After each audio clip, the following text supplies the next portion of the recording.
और नेटो देशों से हथियार मिलने के बाद यूक्रेन रूस पर ताबड़तोड़ हमले कर रहा है। इस बीच फ्रांस के एक बयान से हड़कंप मच गया है, जिससे यूरोप में महायुद्ध की आशंका बढ़ गई है। पुतिन ने इमरजेंसी मीटिंग बुलाकर युद्ध के लिए तैयार रहने को कहा है। यानी एक साथ ऐसी कई घटनाएं हुई हैं जिसने यूरोप को विश्व युद्ध का एपिसेंटर बना दिया है।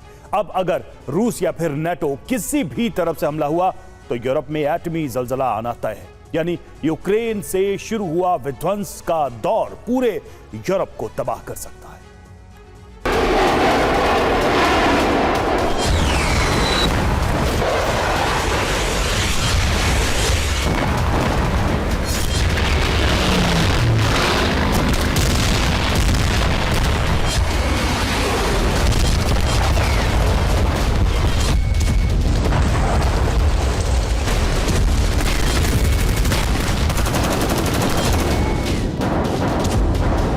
बस क्रेमलिन से ऑर्डर मिलने की देरी। यूरोप के देशों पर इसी तरह रूसी बॉम्बर बम गिराते नजर आएंगे।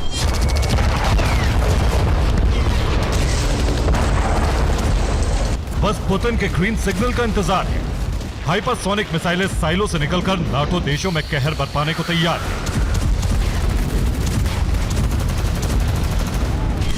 नाटो को अल्टीमेटम दे दिया गया है, अगर रूस के खिलाफ किसी भी षड्यंत्र को रचा गया तो यूरोप में ऐसी तबाही आएगी जिससे नाटो का खात्मा तय।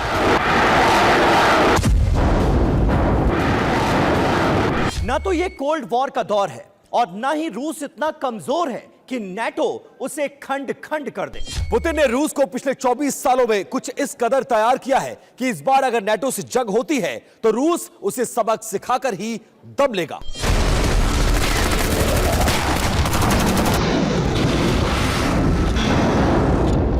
और शायद वो वक्त आ गया है जब रूस नाटो देशों पर हमला कर सकता है, क्योंकि पिछले कुछ वक्त में नाटो ने जो किया है उससे रूस बौखला गया है। नाटो ने यूक्रेन को हथियार देकर पुतिन का पारा बढ़ा दिया है। फ्रांस के प्रेसिडेंट इमैनुअल मैक्रों ने यूक्रेन में सेना भेजने की बात कही। यूरोपीय संसद ने यूक्रेन को 50 बिलियन की सैन्य सहायता को मंजूरी दे दी। वहीं ब्रिटेन ने रूस को धमकाते हुए कहा है वो यूक्रेन को हर तरीके के हथियार देता रहेगा, जबकि जर्मनी ने भी हथियार भेजने का ऐलान कर दिया।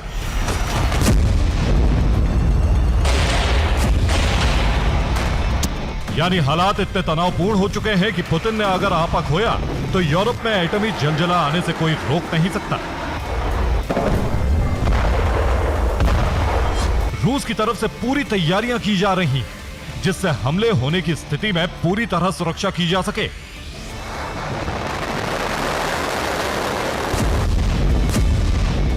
एक तरीके से आपातकाल जैसी स्थिति बन चुकी है। क्रेमलिन से लेकर बॉर्डर तक डिप्लॉयमेंट बढ़ा दिया गया है।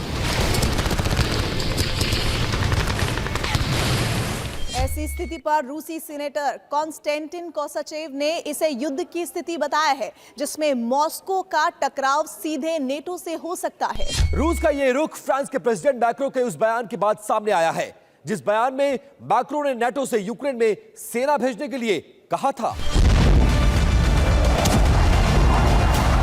यूक्रेन एक नाटो देश नहीं, लेकिन नाटो की फौज अगर यूक्रेन पहुंचती है तो यह नाटो ट्रीटी के खिलाफ होगा।